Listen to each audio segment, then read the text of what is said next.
December 22nd, 1974. The Dunes Hotel, Las Vegas, Nevada. Conference room C3:15 p.m. Alan Robert Glick sits at a conference table reviewing loan documents that will change his life and ultimately destroy 4 mafia families. He is 32 years old, a real estate developer from San Diego with a Bronze Star from Vietnam, a law degree from Case Western Reserve, and ambitions that exceed anything his legitimate career can satisfy. On the table before him are papers authorizing a $62.75 million loan from the Teamsters Pension Fund, the largest casino loan the fund has ever issued. Across the table sits Alan Dorfman, the 51-year-old insurance executive who controls Teamsters Pension Fund investments. Dorfman is not a union official, not a trustee, but he wields absolute power over the fund's money because he answers to the Chicago outfit. Next to him is Frank Lefty Rosenthal, a 45-year-old professional sports bettor and mob associate whose criminal record bars him from holding a Nevada gaming license, but who will become the actual operator of the casinos Glick is about to purchase. The loan will allow Glick to purchase the Stardust and Fremont casinos through his newly formed company, Argent Corporation.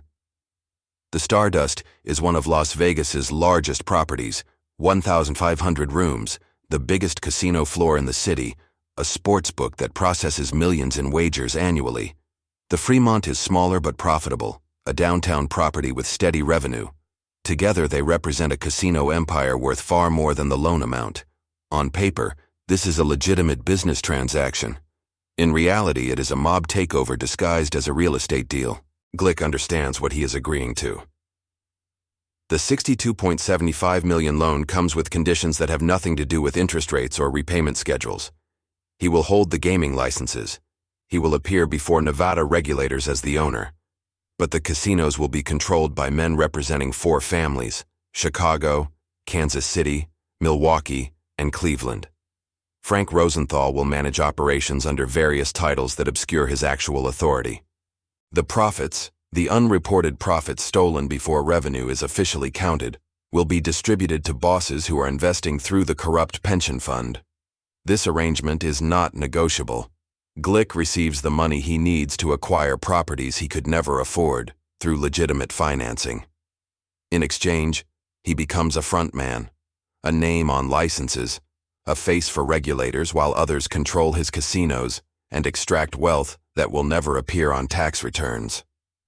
What Glick does not fully understand, what he cannot possibly understand on this December afternoon, is that this arrangement will eventually force him to choose between prison and cooperation, between loyalty to criminals and testimony that will send bosses from 4 families to prison for decades.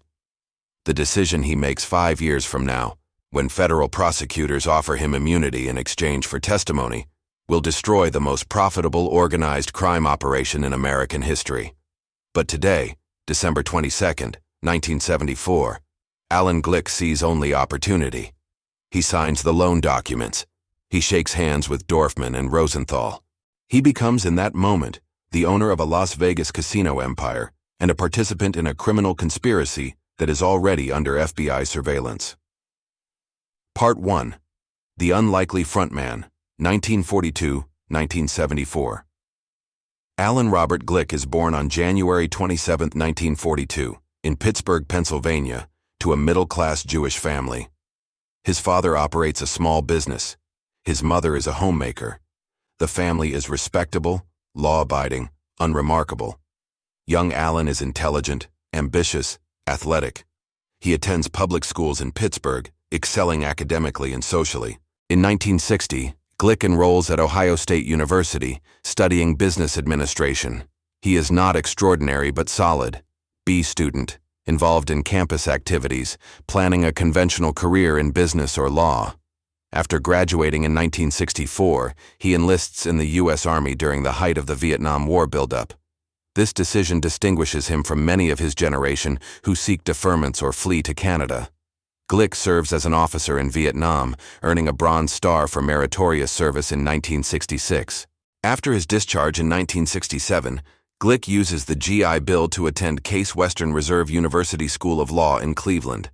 He graduates in 1970 with a law degree, passes the bar examination, and briefly practices law in Cleveland. But legal practice does not satisfy his ambitions. He wants wealth, not the modest income of a young attorney.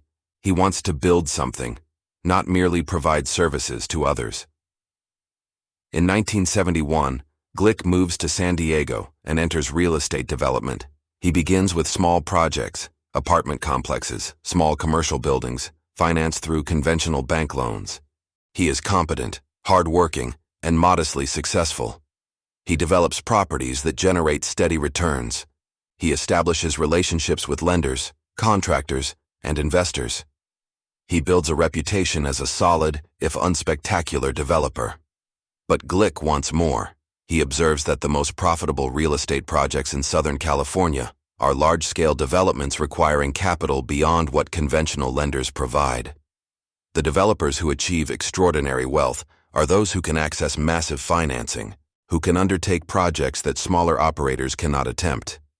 Glick begins exploring unconventional financing sources. Someone, exactly who remains disputed, suggests he contact Alan Dorfman about Teamsters Pension Fund loans. The Teamsters Central States Pension Fund has billions in assets and a history of financing real estate projects, particularly in Nevada and California. The fund's lending standards are notoriously lax compared to conventional banks. Developers who cannot obtain financing elsewhere often find the Teamsters willing to lend. Glick approaches Dorfman in 1973. He proposes a real estate development in San Diego financed by a Teamsters loan. Dorfman, evaluating the proposal, sees something beyond the immediate project: a clean frontman. Glick is young, educated, a decorated veteran with no criminal record. He can obtain gaming licenses that mob figures cannot. He appears legitimate precisely because he is legitimate. He has no history with organized crime, no obvious connections that would alert regulators. Dorfman approves a $1.2 million loan for Glick's San Diego project. The loan terms are favorable: low interest, flexible repayment. Glick completes the project successfully, repaying the loan and establishing his reliability. This small transaction is a test. Dorfman and his mob associates are evaluating whether Glick is someone they can use for larger, more significant operations. In mid-1974, Dorfman invites Glick to Las Vegas. He explains that investment opportunities exist in the casino industry if Glick is willing to work with certain individuals who cannot openly own gaming properties. Glick is not naive. He understands that certain individuals means organized crime figures.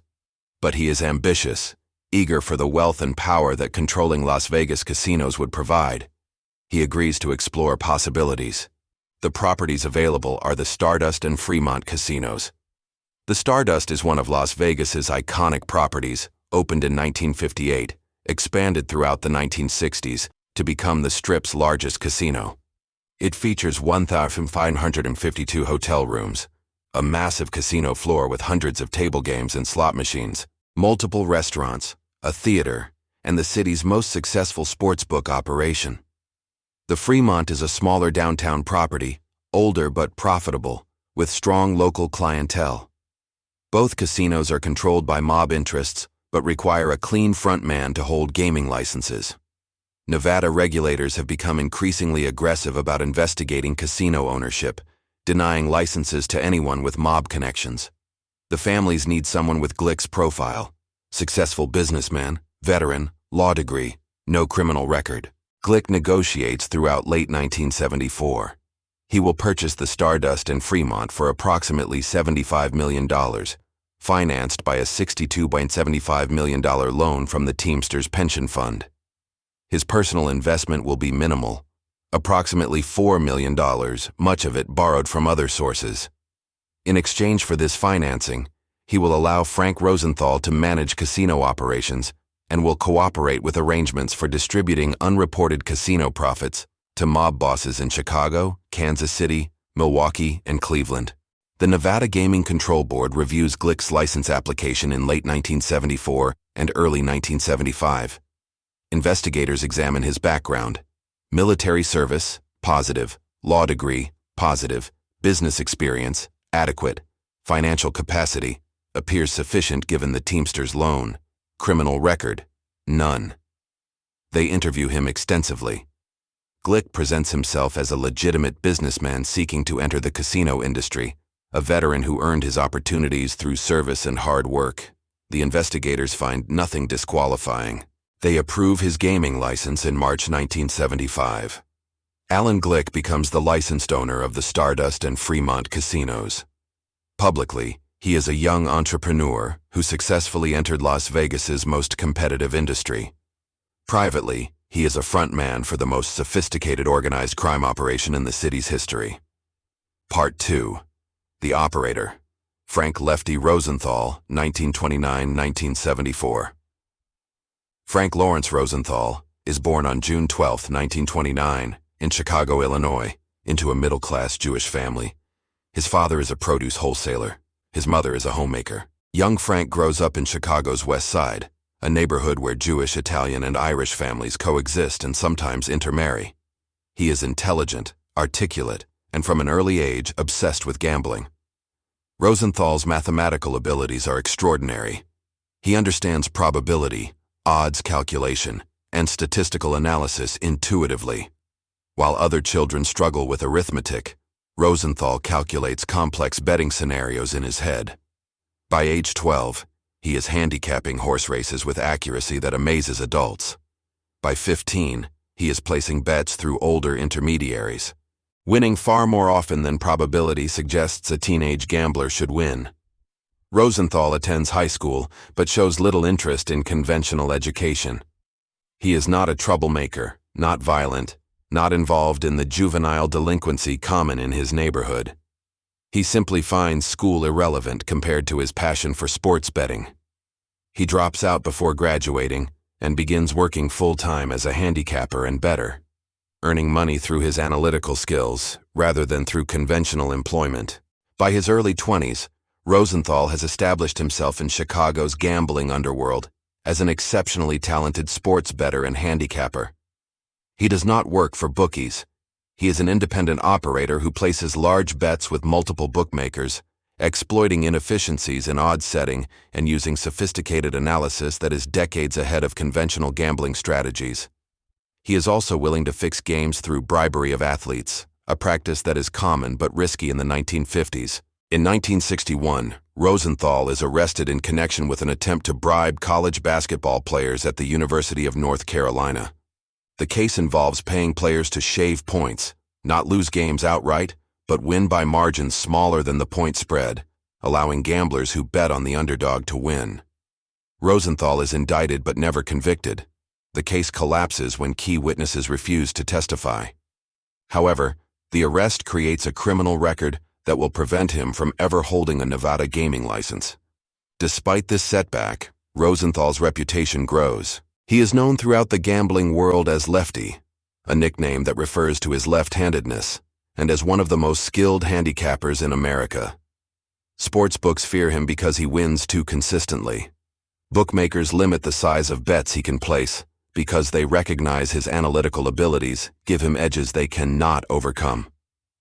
Rosenthal's success attracts attention from Chicago outfit figures who recognize his value. The outfit operates illegal sports betting throughout Chicago and needs sophisticated operators who understand odds, probability, and risk management. Anthony Tony the Ant. Spielotro, a violent outfit enforcer, becomes Rosenthal's friend and protector. Spielotro is everything Rosenthal is not: brutal, impulsive, terrifying. But the two men form a partnership that will eventually extend to Las Vegas. In the late 1960s, Rosenthal moves to Florida, operating sports betting operations for outfit-connected bookmakers. He continues handicapping, continues winning, continues building his reputation as the smartest gambler in America. He also develops expertise in casino management, studying how casinos operate, how they calculate house advantages, how they maximize profits from different games. In 1968, Rosenthal moves to Las Vegas, taking a job as a handicapper for the Stardust Sportsbook. He does not manage the casino. His criminal record prevents formal employment in gaming, but he advises on sports betting operations, applying his analytical skills to make the Stardust's sportsbook the most profitable in the city. He works under various titles that obscure his actual role: entertainment consultant, food and beverage director, public relations executive. Nevada gaming regulators know he is involved, but cannot prove he is operating without a license. Rosenthal's work at the Stardust from 1968 to 1974 demonstrates his capabilities. The sports book's revenues increased dramatically under his guidance. He introduces innovations, more sophisticated odds setting, better risk management, enhanced customer service that attracts high-limit bettors. He proves he can manage a major casino operation despite lacking formal authority. By 1974, when Alan Dorfman and mob bosses need someone to actually run the Stardust and Fremont after Alan Glick acquires them, Frank Rosenthal is the obvious choice. He has the expertise. He has proven success. He has relationships with outfit figures who trust him. He is available because his criminal record prevents him from operating independently. The arrangement is perfect for everyone involved. Glick holds the licenses. Rosenthal runs the operations. The mob bosses receive the profits. Rosenthal finally achieves what his criminal record denied him: effective control of major Las Vegas casinos. Part 3. The Milwaukee Boss, Frank Balistrieri, me 1918, me 1974. Frank Peter Balistrieri is born on May 27, 1918, in Milwaukee, Wisconsin, to Sicilian immigrant parents. His father operates a small grocery store in Milwaukee's Italian neighborhood on the city's south side. Young Frank grows up in poverty during the Depression, in a community where organized crime provides one of the few paths to prosperity for Italian immigrants excluded from mainstream economic opportunities. Balistrieri is intelligent and ambitious. Unlike many mob figures who are brutal but stupid, Balistrieri is educated.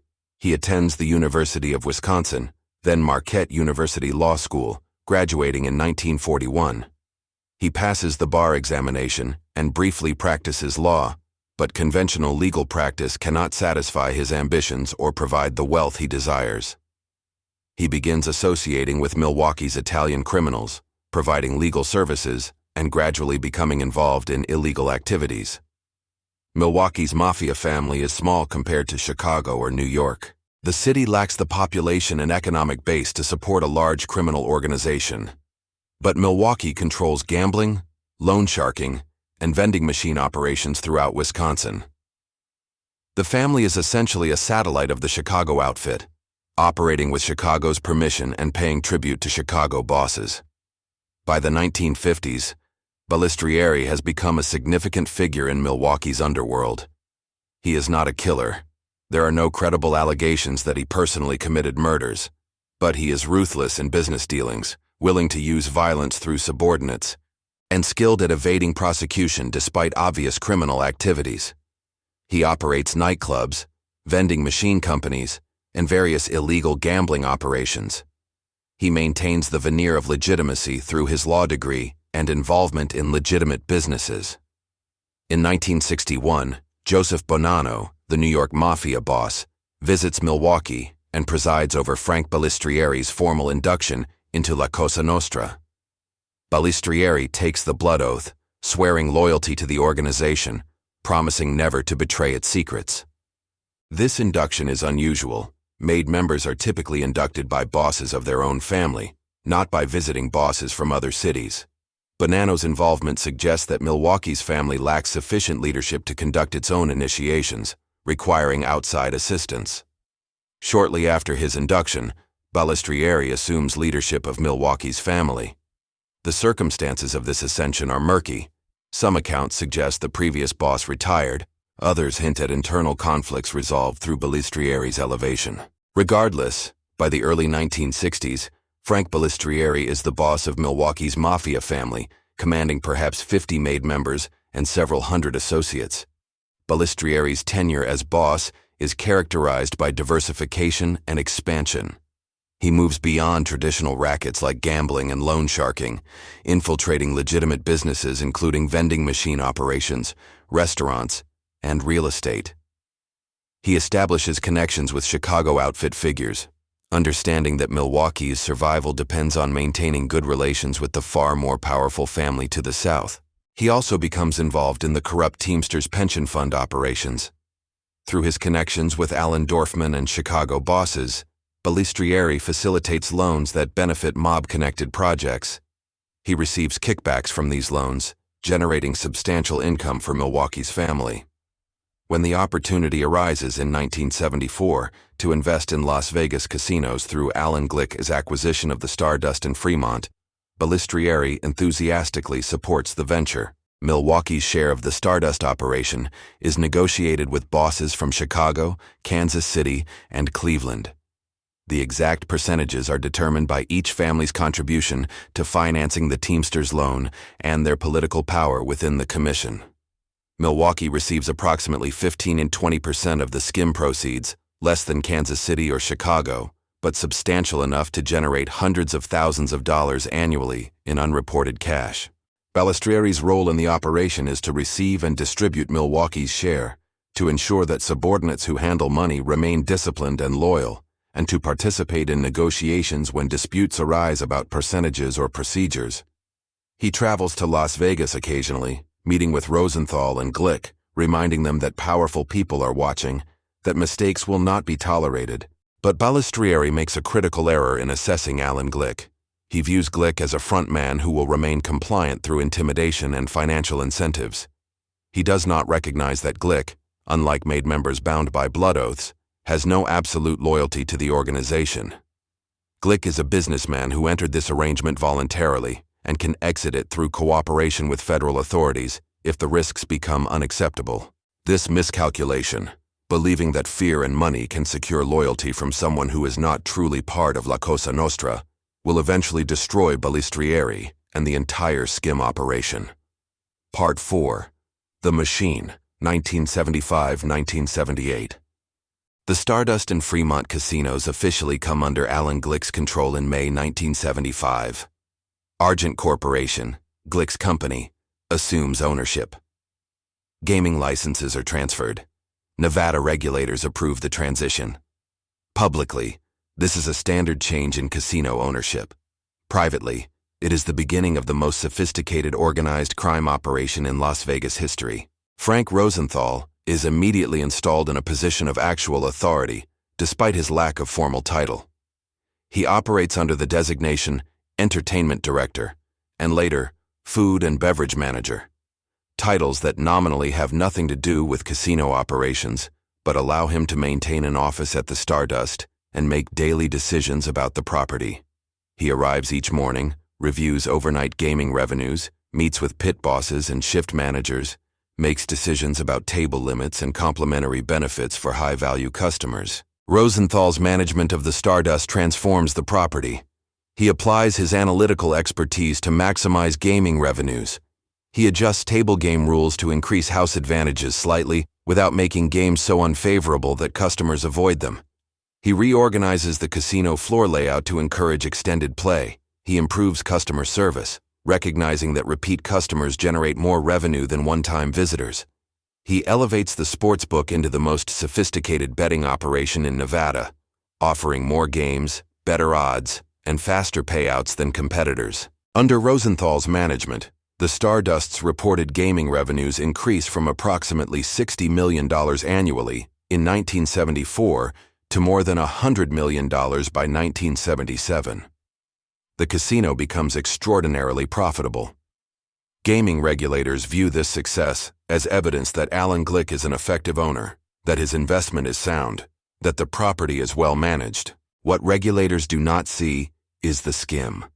Behind the public success, behind the increasing reported revenues, a systematic theft is occurring. The Skim operates through manipulation of the count room, the secure area where casino money is counted before being officially recorded. The mechanics are sophisticated but simple in concept. Each day, after table games close and slot machines are emptied, casino employees transport all cash to the count room. In a legitimate casino, this money is counted in the presence of multiple employees and supervisors, with totals recorded and verified. The recorded totals become the casino's official gross gaming revenue, the number that determines tax obligations and appears on financial statements. At the Stardust and Fremont under mob control, the count room process is corrupted. Before the official count begins, trusted employees remove a predetermined amount of cash, typically between $40,000 and $100,000 daily at the Stardust, smaller amounts at the Fremont. This removed cash is placed in separate containers, locked, and set aside. The remaining money is counted and becomes the casino's official revenue. The skimmed cash never appears on any official record. The removed cash is transported from Las Vegas to Kansas City, Chicago, Milwaukee, and Cleveland by couriers, mob associates who make regular trips carrying briefcases and luggage containing hundreds of thousands of dollars. These couriers travel on commercial airlines, use rental cars, stay in hotels that accept cash payments. They dress in business attire, carry luggage that appears ordinary, and maintain schedules designed to avoid patterns that might attract law enforcement attention. In each city, family representatives receive the cash. The money is counted and verified against expected amounts. Detailed records are maintained, showing how much each family should receive based on negotiated percentages. Kansas City receives approximately 40% of skim proceeds, reflecting Nick Savella's role facilitating the Teamsters loan and his family's dominance in the Midwest. Chicago receives approximately 30%, reflecting the outfit's power and influence. Milwaukee receives approximately 15–20%. Cleveland receives approximately 10–15%. The total annual skim from both casinos exceeds $2 million by 1976 and approaches $3 million by 1978. This is pure profit, untaxed, unreported cash that bosses use to fund their operations, enrich themselves, and maintain power. The money allows these families to operate, to pay soldiers and associates, to bribe officials, to finance new criminal ventures. But the skim's sophistication contains inherent vulnerabilities. It requires coordination among multiple families, necessitating regular communication between bosses who discuss revenues, percentages, and courier schedules. These communications occur over phones that may be wiretapped. It requires trusting non-Italian professionals, particularly Alan Glick and Frank Rosenthal, who are not bound by omertà and who might cooperate if prosecuted. Most critically, it requires maintaining absolute control over Alan Glick, who holds the gaming licenses and who can destroy the entire operation if he chooses to cooperate with authorities. Part 5. The Surveillance, 1976–1978. The FBI's investigation of Las Vegas casino skimming begins not with dramatic discoveries, but with routine financial analysis. In early 1976, FBI agents in the Las Vegas field office review Nevada Gaming Control Board reports documenting casino revenues. They notice anomalies in Argent Corporation's casinos, revenues that seem lower than the property's size and traffic would suggest, financial patterns inconsistent with comparable casinos, unexplained variations in reported earnings. These anomalies do not prove skimming, but they justify further investigation. FBI agents begin surveillance operations, photographing individuals entering and leaving Argent properties, documenting relationships between casino employees and known organized crime figures, following suspected couriers as they travel from Las Vegas to Midwest cities. The surveillance is extensive and patient. Agents spend thousands of hours in unmarked cars outside the Stardust and Fremont, recording license plates, tracking movements, identifying patterns.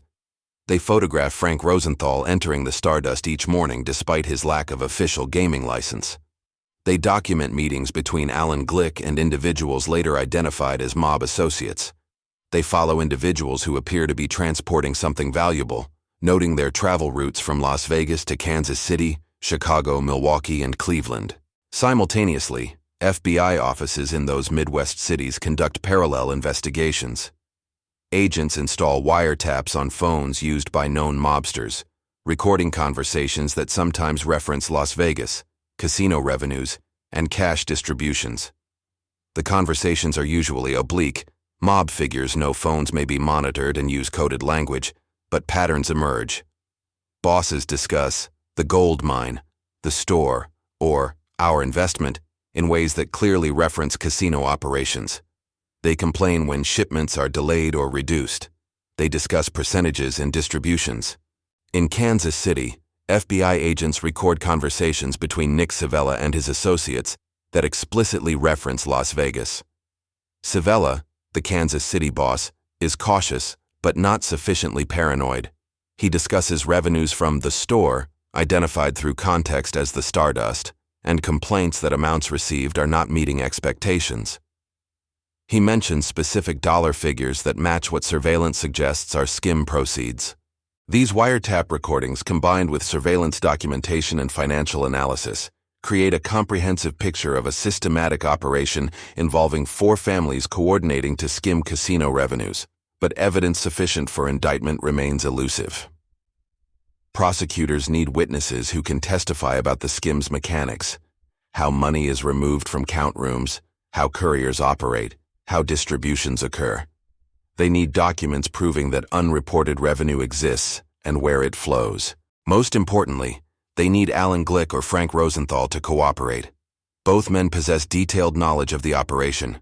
Both can testify about mob control of Argent casinos, but convincing either to betray their mob partners requires applying pressure that overcomes both fear of retaliation and financial incentives to remain silent. The FBI begins building criminal cases against both Glick and Rosenthal, gathering evidence of their roles in the skim operation, preparing indictments that will force them to choose between lengthy prison sentences and cooperation with federal authorities. Part 6. The Fractures, 1977-1978. By 1977, tensions are developing within the skim operation. The smooth coordination that characterized the first 2 years is eroding due to disputes about money, concerns about law enforcement scrutiny, and personality conflicts between powerful men accustomed to commanding rather than negotiating. The first major conflict involves Frank Rosenthal's increasing public profile. Rosenthal, despite lacking a gaming license, becomes a celebrity in Las Vegas. He hosts a television show, The Frank Rosenthal Show, featuring interviews with athletes and entertainers, filmed at the Stardust. The show airs weekly on local television, making Rosenthal's face familiar to thousands of Las Vegas residents. He appears in newspaper articles discussing sports betting and casino management. He is photographed at high-profile events accompanying his wife, Gary, a former showgirl whose beauty and extravagant lifestyle attract media attention. This visibility concerns mob bosses. The entire skim operation depends on maintaining low profiles, on avoiding attention that might trigger regulatory scrutiny. Rosenthal's television show and media appearances contradict this principle. Chicago and Kansas City bosses send messages through intermediaries. Rosenthal needs to reduce his public profile, to stop drawing attention, to remember that he is an employee, not a celebrity. Rosenthal resists. He enjoys the attention, believes his television show enhances the Stardust's reputation, and resents being told what to do by men who do not understand casino operations. This resistance creates friction. The bosses are not accustomed to employees refusing orders. Rosenthal is not accustomed to being treated as a subordinate. Simultaneously, disputes arise about skim amounts. Milwaukee boss Frank Balistrieri believes his family is receiving insufficient percentages relative to their role facilitating Teamsters loans. He demands increased share, arguing that Milwaukee deserves more than the 15–20% currently allocated. Kansas City and Chicago refuse, insisting that percentages reflect each family's contributions and power. The dispute festers throughout 1977, creating resentment and suspicion. More seriously, concerns grow about Alan Glick's reliability. Glick has become increasingly uncomfortable with his role as frontman. He observes daily that Frank Rosenthal makes decisions about properties Glick nominally owns. He receives orders from mob associates about hirings, firings, and operational changes. He recognizes that he is not truly in control despite holding gaming licenses. Glick also faces financial pressures. The Teamsters loan requires regular payments. Casino operations, while profitable, generate less cash for Glick personally than he anticipated because so much revenue is skimmed before he sees it. He borrowed money to make his initial investment and owes creditors who are demanding repayment. His financial situation is precarious, despite owning casinos worth tens of millions of dollars. In early 1978, Glick attempts to assert control over his own properties. He issues directives about casino operations without consulting Rosenthal. He hires executives without mob approval. He begins making decisions as if he actually owns the casinos, rather than simply holding licenses for mob benefit. This assertion of independence angers the bosses. Frank Balistrieri, representing Milwaukee's interests, travels to Las Vegas to meet with Glick in March 1978. The meeting occurs at the Stardust in Glick's office. Balistrieri is direct and threatening. Glick later testifies about this confrontation before federal grand juries. According to his testimony, Balistrieri made clear that Glick's role is to hold licenses and cooperate, not to make independent decisions. Balistrieri used language that Glick interpreted as threats against his physical safety and that of his family if he continued asserting independence. This confrontation is the turning point. Glick realizes that he is not a businessman operating in partnership with investors, but rather a frontman controlled by criminals who will use violence if he does not comply. He begins considering options. He can continue cooperating, accepting his subordinate role, and hoping the operation eventually ends profitably. Or he can seek assistance from federal authorities, cooperating against the mob in exchange for protection and leniency. Part 7. The Pressure Campaign, 1978-1979. Throughout 1978 and 1979, the FBI intensifies pressure on both Alan Glick and Frank Rosenthal. Agents subpoena financial records related to Argent Corporation, requesting documents about casino revenues, loan repayments, and operational expenses. They interview Argent employees, asking questions about count room procedures and casino management. They make their investigation visible, ensuring that Glick and Rosenthal understand they are under scrutiny. Federal prosecutors in Las Vegas and Kansas City prepare indictments. They have evidence of the Skim operation, surveillance documenting suspicious cash movements, wiretaps recording conversations about Las Vegas revenues, financial analysis showing that Argent casinos report revenues inconsistent with their size and traffic.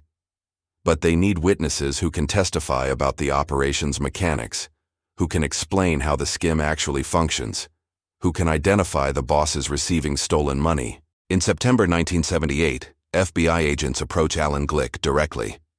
They inform him that federal grand juries are investigating Argent Corporation, that indictments are likely, that he faces prosecution for fraud, conspiracy, and racketeering. They emphasize that evidence against him is substantial: financial records, surveillance, witness testimony from Argent employees who have already cooperated. But agents also offer an alternative: cooperation. If Glick agrees to testify about mob control of Argent casinos, about the Skim operation, about his interactions with Balistrieri and other mob figures, prosecutors will offer a plea agreement with reduced charges and leniency in sentencing. He can avoid decades in prison. He can enter witness protection if necessary, receiving a new identity and relocation to protect him from mob retaliation. Glick does not immediately agree. He spends weeks consulting attorneys, weighing options, considering consequences. Cooperation means testifying against powerful criminals who will want him dead. It means admitting to crimes, to being a frontman, to participating in a conspiracy. It means destroying his reputation and possibly his ability to ever work in legitimate business again. But refusing to cooperate means almost certain conviction and lengthy imprisonment. The evidence is overwhelming. Glick holds the gaming licenses, signs the financial statements, is the visible owner of casinos engaged in systematic theft. Prosecutors can prove his involvement regardless of whether he was enthusiastic or coerced. A jury will convict him. Moreover, Glick is genuinely afraid. Frank Balistrieri's threats in March 1978 convinced him that mob associates will use violence if he becomes a liability. If he is indicted and prosecutors believe he might cooperate, the mob may decide to eliminate him before he can testify. Cooperation with witness protection offers safety that remaining silent does not guarantee. In January 1979, Alan Glick makes his decision. He contacts federal prosecutors and agrees to cooperate.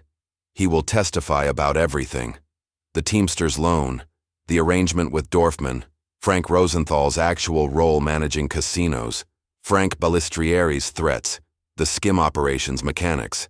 In exchange, prosecutors offer a plea agreement.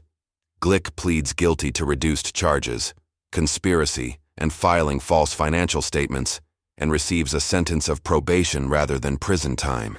He enters the federal witness protection program temporarily while testifying, though he will eventually leave protection and resume using his real name. Glick's cooperation is devastating to the Skim operation. He provides prosecutors with detailed testimony about how Argent was created as a front for mob control, how gaming licenses were obtained through deception, how Rosenthal operated without a license, how Balistrieri and other mob figures exerted control through threats and intimidation. Most importantly, he testifies that the Skim exists, that unreported cash is removed from count rooms, that this theft generates millions of dollars distributed to mob families in multiple cities. His testimony, combined with FBI surveillance, wiretap recordings, and financial analysis, provides prosecutors with sufficient evidence to indict dozens of defendants on racketeering charges. Part 8. The Indictments, 1979-1981.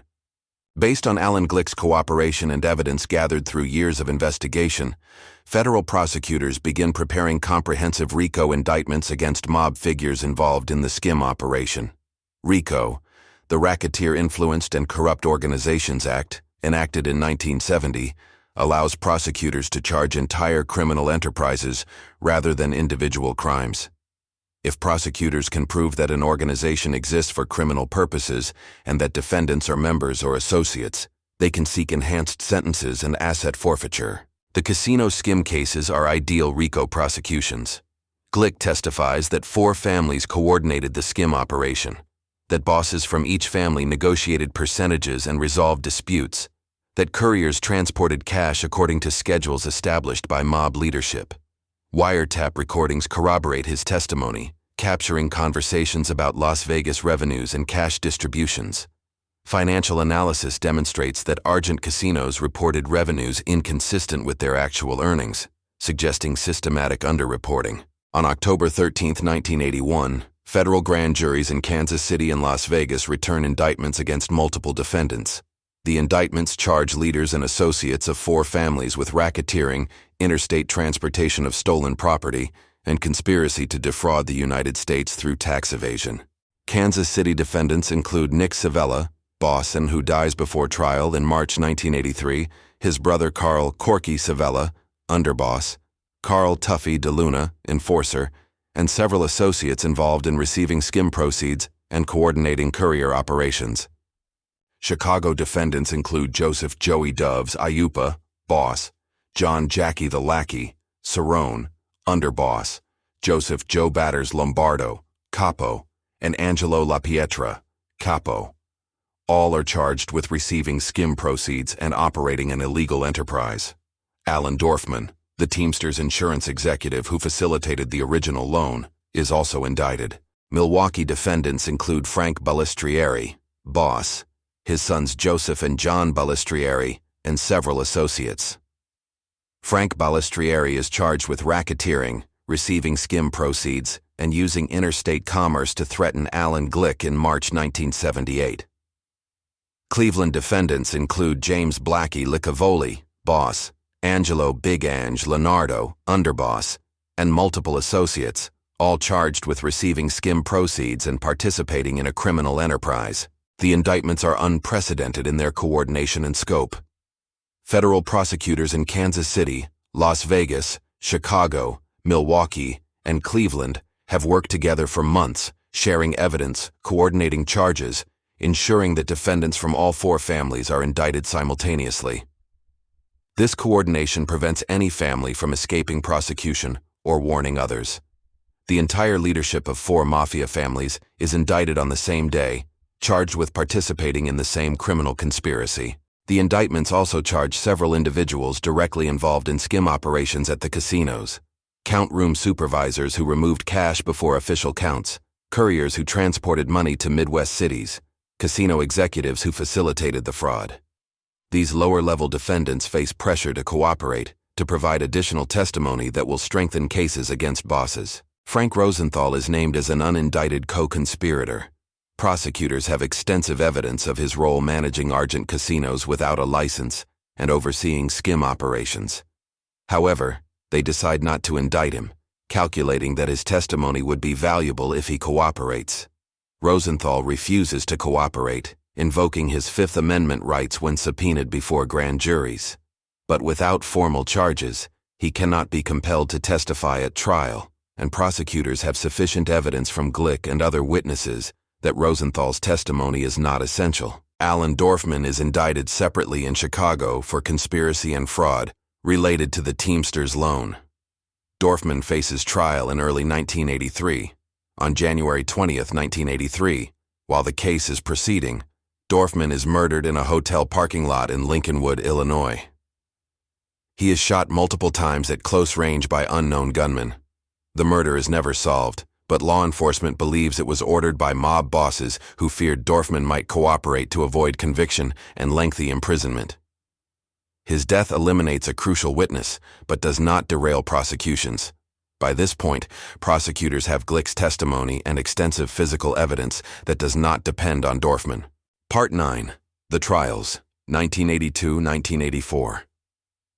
The trials begin in 1982 and continue through 1984. Multiple proceedings occur simultaneously in different jurisdictions as defendants from each city are prosecuted. The trials attract enormous media attention. Reporters fill courtrooms. Newspapers publish daily coverage. Television news features updates about convictions of major mob figures. The Kansas City trial begins in September 1983 in federal court. Carl Savella and Carl DeLuna are the primary defendants, along with several associates. Alan Glick is the prosecution's star witness. He testifies for days about the Teamsters loan, the arrangement that made him a front man, Frank Rosenthal's actual role managing casinos, and the Skim operations mechanics. Defense attorneys attack Glick viciously. They emphasize that he is a confessed criminal testifying to avoid prison, that he has every incentive to lie and please prosecutors, that he was complicit in the very crimes he now condemns.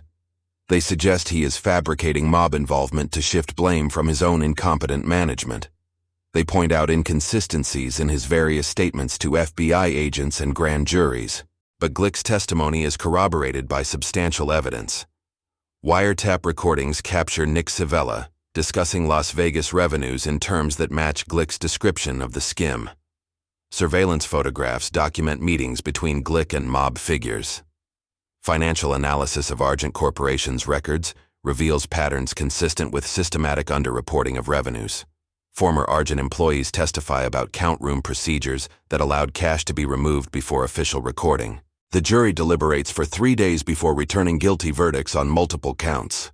Carl Savella is convicted of racketeering, conspiracy, and interstate transportation of stolen property. He is sentenced to 30 years in federal prison. Carl DeLuna receives 25 years. Other Kansas City defendants receive sentences ranging from 10 to 20 years. The Chicago trial begins in December 1985 in federal court in Chicago. Joseph Aiuppa, John Cerrone, and Joseph Lombardo are the primary defendants. Again, Alan Glick testifies extensively. He describes meetings with Chicago representatives, threats he received when he attempted to assert control over his own casinos, and the distribution system that sent Skim proceeds to Chicago. The evidence is similarly overwhelming. Wiretaps record Chicago bosses discussing the gold mine in Las Vegas, complaining about reduced revenues, and instructing subordinates about courier schedules. Surveillance documents cash deliveries to locations controlled by the Chicago outfit. Financial analysis proves that Argent casinos generated far more revenue than official records indicated. Joseph Aiuppa is convicted on January 21, 1986, of racketeering and conspiracy. He is sentenced to 28 years in federal prison. John Cerrone receives 28 years. Joseph Lombardo receives 15 years. The sentences effectively end these men's criminal careers. Aiuppa is 78 years old at sentencing. Cerrone is 77. Lombardo is 56. None will ever be released. Aiuppa dies in prison in February 1997. Cerrone dies in prison in July 1996. The Milwaukee trial begins in 1984 in federal court in Milwaukee. Frank Balistrieri and his sons Joseph and John are the defendants. Glick's testimony is particularly damaging here because he describes in detail the March 1978 meeting where Frank Balistrieri threatened him. Glick testifies that Balistrieri said words to the effect of, "You need to understand that you don't really own these casinos. You work for us. If you forget that, there will be consequences, not just for you, but for your family." Defense attorneys argue that Glick misinterpreted a legitimate business discussion, that Balistrieri was merely emphasizing the importance of cooperation, that no actual threats occurred. But Glick's testimony is credible and consistent with other evidence showing mob control of Argent Corporation. Frank Balistrieri is convicted on March 28, 1984, of racketeering, conspiracy, and interstate transportation of stolen property. He is sentenced to 13 years in federal prison and fined $50,000. His sons Joseph and John are convicted on similar charges and receive sentences of 8 and 6 years respectively. The Milwaukee family, already the weakest of the four, is destroyed. Frank Balistrieri is released from prison in 1991 due to poor health and dies on February 7, 1993, at age 74, having never recovered his power or influence. The Cleveland trial proceeds similarly. James Licavoli and Angelo Leonardo are convicted in 1982. Licavoli receives 17 years. Leonardo, facing a lengthy sentence as a repeat offender, chooses cooperation. He becomes the highest-ranking mafia member to that point to break omertà and testify against his own organization. His testimony in subsequent trials provides prosecutors with unprecedented detail about La Cosa Nostra's structure, rituals, and operations nationally. By the end of 1986, virtually every major defendant in the casino skim cases has been convicted and sentenced. The bosses and underbosses of 4 mafia families are in federal prison serving lengthy sentences. The skim operation is permanently ended. Nevada gaming regulators have implemented stricter oversight that makes future skimming virtually impossible. The mob's control of Las Vegas, which seemed unbreakable in the 1970s, has been shattered. Part 10. The Aftermath. Glick, 1979-2024. Alan Glick's cooperation with federal authorities makes him one of the most significant mob informants in American history. Yet he remains relatively unknown compared to figures like Sammy the Bull, Gravano, or Henry Hill. This obscurity is partly by design. Glick was not a mobster turned informant, but rather a frontman who testified about being controlled and threatened by actual mob figures. His testimony was crucial, but less dramatic than accounts of murders and violent crimes. After testifying in multiple trials between 1982 and 1986, Glick serves no prison time due to his cooperation. His plea agreement results in probation. He leaves the Federal Witness Protection Program in the late 1980s, resuming use of his real name and attempting to rebuild his life. Unlike many witnesses who must remain permanently hidden, Glick concludes that the mob figures who most wanted him dead are imprisoned or deceased, that the families he testified against are too weak to pursue vengeance, that he can live openly without unacceptable risk. He moves to San Diego and re-enters the real estate business under his own name. He develops properties, manages investments, and gradually rebuilds wealth that was lost when Argent Corporation collapsed. He gives occasional media interviews about his experiences, typically portraying himself as a naive businessman who was manipulated and threatened by organized crime figures, who cooperated reluctantly only after being intimidated, who feels vindicated by the prosecutions his testimony enabled. This self-portrayal is debatable.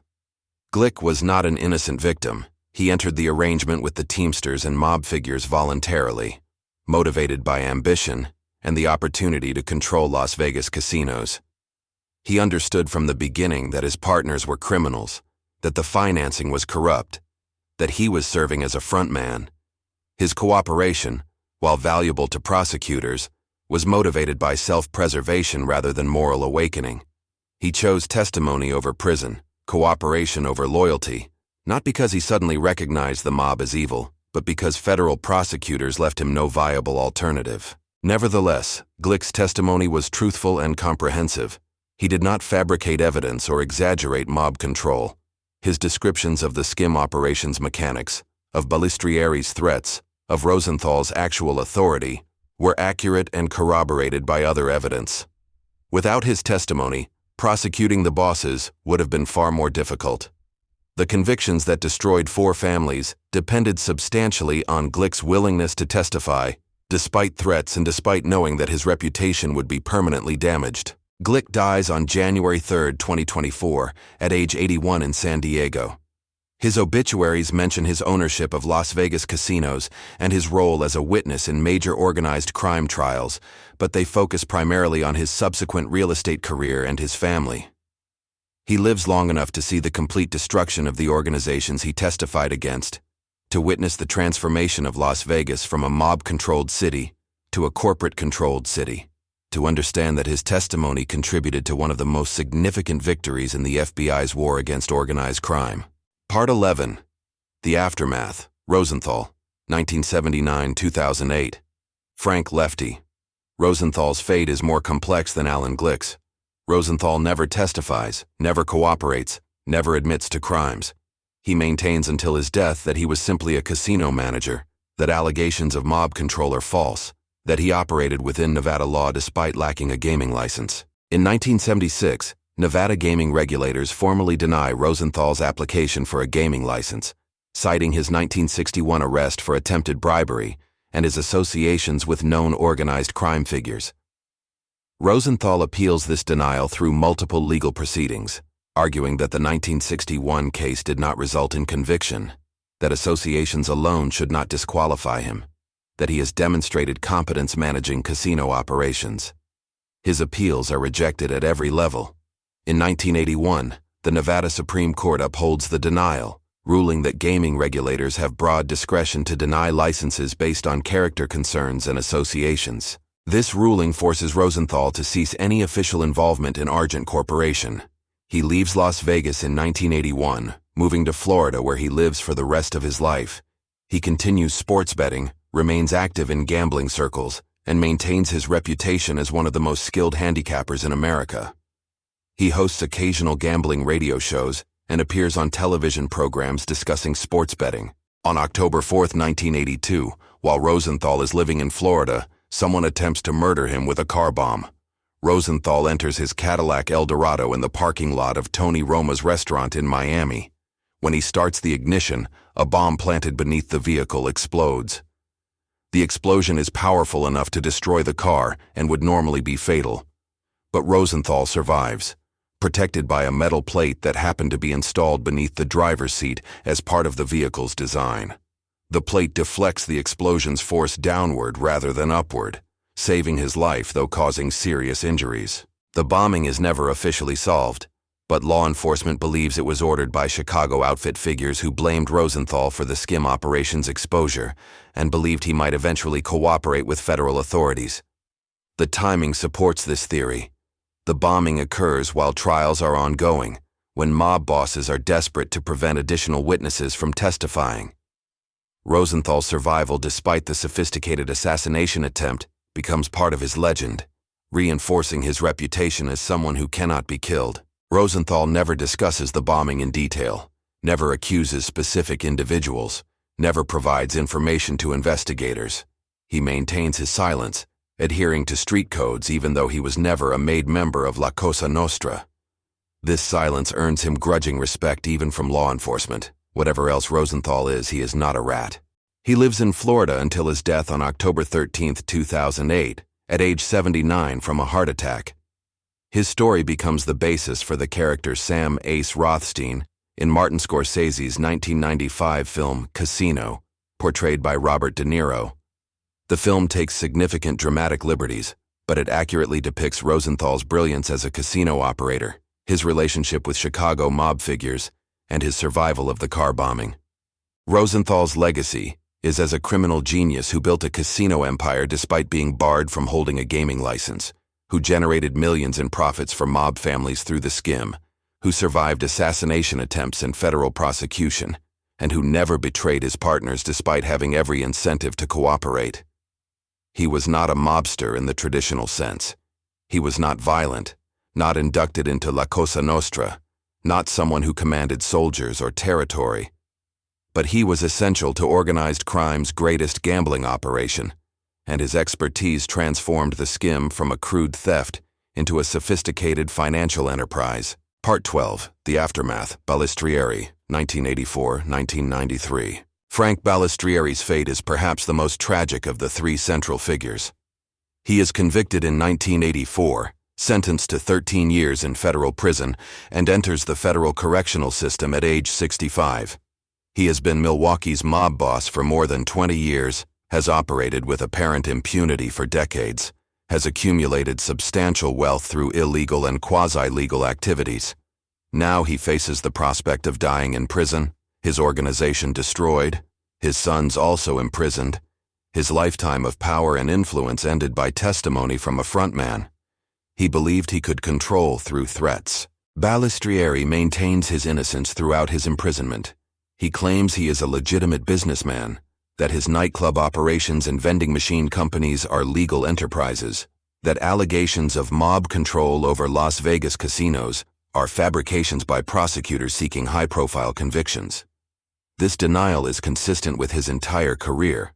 Balistrieri has always presented himself as a respectable businessman, despite overwhelming evidence of criminal activities. Prison is difficult for Balistrieri. He is elderly, accustomed to deference and luxury, unprepared for the violence and deprivation of federal correctional facilities. He develops health problems, heart disease, diabetes, that are inadequately treated in prison medical facilities. He files multiple appeals of his conviction, all rejected. He petitions for early release on compassionate grounds due to his declining health. These petitions are initially denied. In 1989, after serving approximately 5 years, Balistrieri is released to a halfway house due to his deteriorating health. Federal authorities conclude he no longer poses a threat. He is 70, in poor health, and his organization has been destroyed. He is required to remain in the halfway house and report regularly to probation officers, but he is no longer confined in a federal prison. Balistrieri returns to Milwaukee, but to a vastly changed city. The mob's influence has largely disappeared. The social clubs where he once held court are closed or gentrified. The younger generation of Italian Americans has no interest in organized crime, preferring legitimate careers in business, law, and medicine. The corrupt relationships with union officials and political figures that sustained Milwaukee's family for decades have been exposed and eliminated through prosecutions. Balistrieri attempts to resume some business activities, primarily consulting for legitimate businesses, but his criminal conviction and notorious reputation make him unemployable in any significant capacity. He lives modestly, supported by family members and whatever wealth he managed to hide from federal asset forfeiture. He watches as his sons are released from prison and attempt to rebuild their lives far from Milwaukee, wanting nothing to do with the organization that destroyed their father. Frank Balistrieri dies on February 7, 1993, in Milwaukee at age 74. His funeral is attended by family and a few old associates, but it is not the grand ceremony that might have occurred had he died in 1980, at the height of his power. Milwaukee's mob is essentially extinct, reduced to a handful of elderly men who meet occasionally but control nothing. The family that Balistrieri led for more than 2 decades ceases to exist as a coherent organization within a few years of his death. Part 13. The Destruction of 4 Families. The casino skim prosecutions do not simply imprison individual mobsters. They destroy entire organizational structures that took decades to build. The impact on each family is catastrophic and permanent. Kansas City, Nick Savella's death in 1983 and his brother Carl's imprisonment eliminate the leadership that controlled the Midwest's most powerful family. Kansas City's mob, which facilitated the Teamsters loan that made the skim possible, which coordinated distributions among 4 families, which commanded respect from New York families, ceases to exist as a significant organization. By the 1990s, Kansas City is no longer recognized as a major mafia family. The few remaining members operate minor rackets under constant federal surveillance. The family that once controlled organized crime throughout Missouri, Kansas, and parts of Oklahoma is reduced to irrelevance. Chicago. The outfit survives the skim prosecutions but is permanently weakened. Joseph Iupa, John Cerrone, and Joseph Lombardo represented the family's leadership for 2 decades. Their imprisonment creates succession crises. Multiple factions claim authority. Internal conflicts lead to murders as ambitious capos attempt to seize power. The FBI exploits this chaos, recruiting informants, conducting additional prosecutions, and systematically dismantling what remains of Chicago's once dominant organization. By the 2000s, Chicago retains perhaps 100 made members, and several hundred associates, a fraction of its strength in the 1970s. The family still operates gambling, loan sharking, and some labor racketeering. But the days when Chicago commanded respect nationally are over. Milwaukee. Frank Balistrieri's conviction destroys Milwaukee's family completely. The organization never recovers from losing its boss and his sons simultaneously. Milwaukee has always been small, dependent on Chicago's patronage, limited to operating within Wisconsin. Without leadership, and without the skim revenue that represented a substantial portion of the family's income, Milwaukee cannot sustain itself. By the mid-1990s, the Milwaukee family exists only in FBI records as a historical entity. No functioning organization remains. Cleveland. The combination of the skim prosecutions and Angelo Leonardo's cooperation as a witness obliterates Cleveland's family. Leonardo's testimony provides prosecutors with unprecedented detail about the family's structure and operations, leading to additional indictments and convictions beyond the skim cases. Cleveland's mob, which once controlled gambling and labor racketeering throughout northern Ohio, is reduced to a remnant that cannot operate effectively under intense federal scrutiny. By the 2000s, Cleveland is essentially extinct as a mafia family. The total destruction is staggering. 4 families that collectively commanded hundreds of made members and thousands of associates in the 1970s are reduced to fragments or eliminated entirely by the mid-1990s. The bosses who received millions in skim proceeds die in prison or shortly after release. The soldiers and associates who depended on family protection are left vulnerable, many becoming informants to avoid prosecution. The organizational structures that governed these families for generations are shattered beyond repair. Part 14. The Mechanism of Destruction. Why were the casino skim prosecutions so uniquely devastating?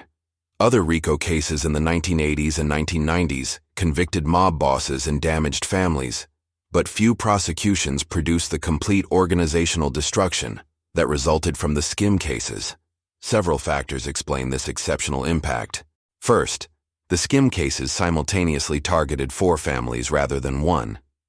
Previous major prosecutions focused on individual families. New York's commission case in 1985-1986 targeted 5 families, but with varying degrees of success.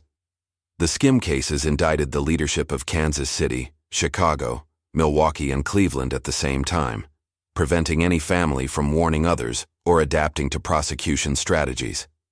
This coordination created cascading effects, as each family's destruction weakened the others. Second, the prosecutions eliminated bosses and underbosses simultaneously, decapitating leadership. When a boss is imprisoned but his underboss remains free, organizational continuity is possible. But the skim cases imprisoned both levels of leadership in each family, creating succession vacuums that ambitious but incompetent members attempted to fill through violence rather than negotiation. Third, the skim represented each family's most profitable operation. The millions generated annually from Las Vegas were not merely supplementary income, but rather the financial foundation supporting these organizations. When the skim ended, families lost revenue they could not replace through traditional rackets like gambling and loan sharking. Without money, they could not pay soldiers, bribe officials, or fund new criminal ventures. Financial collapse preceded and accelerated organizational collapse. Fourth, Alan Glick's cooperation established a precedent that frontmen and professional associates are not bound by omertà and will testify if sufficiently pressured. This realization terrified mob bosses who had relied on professionals, accountants, lawyers, casino managers, to handle complex financial operations. If these professionals could be turned, if they would testify comprehensively about organizational structures and criminal activities, then sophisticated operations like the skim were impossible to sustain. The mob could no longer operate at that level of complexity without creating vulnerabilities to prosecution. Fifth, the publicity surrounding the trials and convictions damaged the mafia's mystique. For decades, organized crime maintained power partly through reputation, the belief that the mafia was untouchable, that bosses could not be successfully prosecuted, that omertà would protect members. The skim prosecutions demonstrated that bosses could be convicted, that operations could be exposed, that witnesses would testify. This damaged the fear and respect that sustained mob power, making it harder to recruit new members, harder to intimidate victims, harder to maintain control over territories. Sixth, Nevada gaming regulators used the prosecutions as justification for implementing far stricter oversight of casino ownership and operations. The revelation that mob figures controlled major casinos through frontmen embarrassed regulators and threatened Nevada's reputation as a jurisdiction with legitimate gaming regulation. Post-Skim, licensing investigations became more thorough, background checks more comprehensive, ownership structures more transparent. The mob could no longer control casinos, eliminating their most profitable operation and forcing them back to traditional street rackets that generated far less revenue. Part 15. The numbers. The financial impact of the Skim operation and its destruction can be quantified with reasonable accuracy based on testimony, financial records, and FBI estimates. Total amount skimmed from the Stardust and Fremont between 1975 and 1979, approximately $14–15 million. This breaks down to roughly $2.8 to $3 million annually, distributed among 4 families according to negotiated percentages. Kansas City's share, approximately 40%, $5.6 to $6 million total over the operation's duration, or approximately $1.1 to $1.2 million annually. This represented a substantial portion of the Kansas City family's total income, possibly 30 to 40% of annual revenues. Chicago's share, approximately 30%, $4.2 to $4.5 million total, or approximately $840,000 to $900,000 annually. For Chicago, this was less significant as a percentage of total income. The outfit generated tens of millions annually from diverse operations, but still substantial. Milwaukee's share, approximately 15 to 20%, $2.1 to $3 million total, or approximately $420,000 to $600,000 annually. For Milwaukee's smaller family, this represented a much larger percentage of total income, possibly 40 to 50%.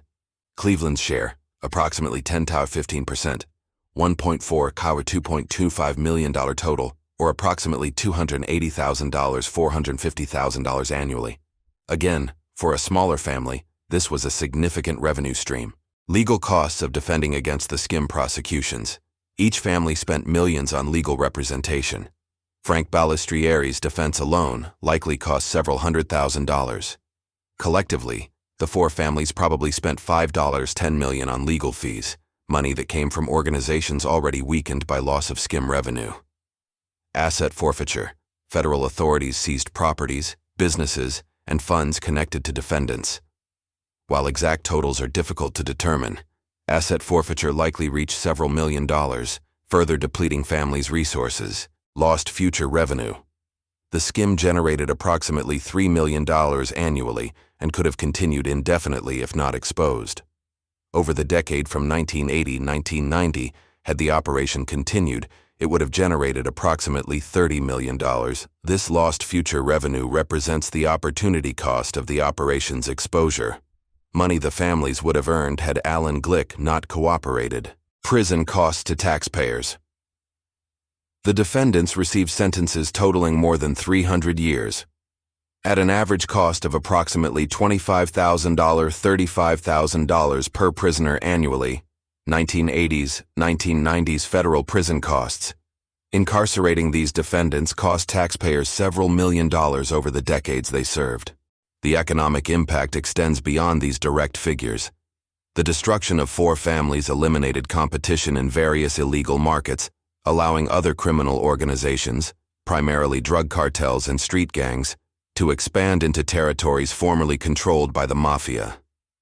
The organizational expertise that mob families represented, the ability to coordinate complex operations, to maintain discipline, to operate systematically rather than chaotically, was lost, replaced by more violent and less predictable criminal organizations. Part 16. The irony. The casino Skim operation contains profound irony. The mob achieved something extraordinary, gaining control of legitimate licensed casinos and extracting millions in unreported profits. This represented the culmination of organized crime's evolution from street thugs to sophisticated businessmen. The Skim was not violent. No one was murdered to facilitate it. It was not crude. It required financial expertise and systematic coordination. It demonstrated that the mafia could operate at levels of complexity rivaling legitimate corporations. Yet this sophistication created the vulnerabilities that destroyed the operation. The Skim required trusting Alan Glick, who was not a made member, who had no blood oath binding him to silence, who calculated self-interest rationally when federal prosecutors threatened decades in prison. It required maintaining complex financial records that became evidence when seized by investigators. It required coordination among multiple families, necessitating communications that were intercepted through wiretaps. Every element that made the Skim sophisticated also made it vulnerable to prosecution when one crucial participant decided that cooperation was preferable to imprisonment. The mob's greatest success became their greatest failure. The operation that generated millions and demonstrated organizational sophistication also produced the evidence that destroyed 4 families. The frontman who made the operation possible, who held the licenses that allowed mob control of casinos, became the witness whose testimony sent bosses to prison for decades. Frank Balistrieri understood this irony. He spent his final years reflecting on how a young real estate developer from San Diego, someone Balistrieri viewed as weak and controllable, destroyed his organization through a few days of testimony. Balistrieri had threatened Glick in March 1978, had believed that intimidation would ensure compliance, had never imagined that Glick would betray the arrangement. This miscalculation, believing that fear alone could secure loyalty from someone who was never truly part of La Cosa Nostra, cost Balistrieri everything: his freedom, his organization, his legacy. Alan Glick lived with different ironies. He became wealthy through criminal conspiracy, lost it all through federal prosecution, then rebuilt his fortune through legitimate business. He was simultaneously victim and perpetrator, coerced into cooperation with mob figures yet voluntarily entering an arrangement he understood was criminal. He was celebrated as a crucial witness, yet remained notorious as a frontman who profited from organized crime. His testimony destroyed 4 families, yet he expressed little satisfaction. He understood that his cooperation was motivated by self-preservation rather than justice, that he was saving himself rather than fighting crime. Frank Rosenthal embodied the greatest irony, a criminal genius who built a casino empire he could never legally own, who survived assassination attempts and federal prosecution, who remained loyal to men who tried to kill him, who never achieved the recognition his abilities deserved because his success was illegal and his loyalty was to criminals. Rosenthal died respected in gambling circles but unknown to the general public, his brilliance overshadowed by his associations, his achievements erased by their criminal context. Conclusion: the empire that destroyed itself. The casino Skim operation lasted approximately 4 years, from 1975 to 1979. It generated approximately $15 million in unreported profits. It involved 4 mafia families coordinating across multiple states. It required sophisticated financial management, disciplined coordination, and absolute control over major casino properties. And it was destroyed by Alan Glick's decision to cooperate with federal prosecutors rather than face decades in prison. The Stardust Hotel and Casino, where millions were skimmed from count rooms, where Frank Rosenthal built his criminal empire, where Alan Glick learned that owning casinos on paper means nothing when others control them in reality, was imploded on March 13, 2007. The demolition took 90 seconds. More than 4 decades of history, the mob years, the corporate years, the slow decline into irrelevance, collapsed into dust and rubble. The building that represented organized crime's greatest gambling achievement simply ceased to exist, replaced by empty land that remains undeveloped. The money the mob stole, $14 million in unreported cash, enriched bosses who used it to fund operations, corrupt officials, and maintain power. When those bosses were imprisoned and their organizations collapsed, the money vanished into the underground economy, spent and dispersed beyond recovery. The families the money sustained are extinct or irrelevant. The couriers who transported it are dead. The count room employees who facilitated it have moved on. The entire infrastructure dissolved, replaced by corporate ownership and regulatory oversight that makes systematic skimming virtually impossible. What remains is a historical lesson about criminal sophistication and its limits, about frontmen who cannot be controlled through threats alone, about organizations that believed their power was permanent until a single witness testified and everything collapsed. Alan Glick made a choice in January 1979, testify and destroy the operation, or remain silent and go to prison. He chose testimony. 4 mafia families paid the price for trusting a front man who valued his freedom more than their empire. The Skim was supposed to last forever. It lasted 4 years. The families were supposed to be untouchable. They were destroyed. The bosses were supposed to die free and wealthy. They died in prison. And Alan Glick, the front man who was supposed to remain silent and compliant, testified for days in multiple trials, sent dozens of mobsters to prison, and lived to age 81, dying peacefully in San Diego, having outlived everyone who threatened him. The empire built on invisible money collapsed because the man who made it invisible decided that numbers on paper, testimony in court, and cooperation with prosecutors were more powerful than loyalty, more dangerous than guns, and more permanent than blood oaths. The casino Skim was the mob's greatest financial achievement. Alan Glick's testimony was their greatest defeat. And the lesson echoes: empires built by trusting those who have no absolute loyalty will be destroyed by those same people when self-interest demands it. The frontman betrayed the bosses. The bosses died in prison. The empire vanished. And Las Vegas became a city where corporations, not criminals, control the casinos and the money flows through official channels, counted and taxed and transparent. The age of invisible money ended because one man chose visibility. The age of mob control ended because one witness testified. The age of criminal empires ended because one front man decided that freedom was worth more than loyalty. It took 4 years to build. It took one testimony to destroy. And nothing remains except the history, the court records, and the empty land where the Stardust once stood, a monument to an empire that believed it would last forever and vanished in a courtroom.